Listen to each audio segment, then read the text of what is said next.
नमस्कार मंडळी, तुम्ही पाहू शकता सध्या आपण दिवा स्थानकामध्ये आहोत आणि दिवा स्थानकामध्ये तुफान गर्दी झालेली आहे। गाड्या लेट आहे, ठाणे ट्रेन लावतायत पण कॅन्सल सुद्धा करतायत। तिकडे जाणारे सुद्धा डोंबिवली कर्जत या ठिकाणी जाणारे सुद्धा गाड्या लावण्यात येत आहेत पण पुन्हा कॅन्सल करण्यात येत आहेत। इथे नागरिकांना आणि अर्थातच प्रवाशांना चाकरमान्यांना प्रचंड मनस्ताप सहन करावा लागतोय। आपल्यासोबत एक प्रवासी आहेत ज्यांना प्रचंड गर्दी झालेली आहे, तर त्यांना विचारूया सध्याची परिस्थिती काय आहे दिवा स्थानकाची। तुमचं नाव? माझं नाव अंकिता आहे आणि इकडे खूप गर्दी आहे। आम्ही सकाळपासून इथे उभे आहेत, अजून सुद्धा ठाण्याच्या पुढे जायला एकही ट्रेन नाहीये।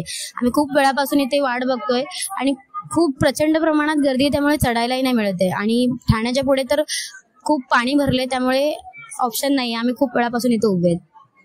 खूप वेळ म्हणजे आता पाऊस थांबलाय तरी काही चिन्ह दिसतायत का ट्रेनचे की सुरू होतील पुन्हा? शक्यता तर नाहीये, कारण की ठाण्याच्या पुढे पाणी भरले आणि पाणी सरायला तर भरपूर वेळ जाणार, त्यामुळे सांगू नाही शकत। मे बी दुपारच्या नंतर झाल्या तर होऊ शकतात, पण ऑप्शन नाहीये सध्याची परिस्थिती बघून तर वाटत नाही की ट्रेन लवकर चालू होतील कधी।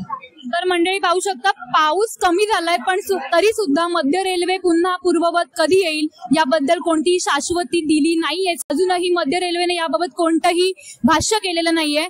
सायन कुर्ला या ठिकाणी तुम्ही पाहू शकता आता डोंबिवलीला जाणारी कर्जतला जाणारी गाडी लागली आहे आणि प्रचंड गर्दी आहे तिथे।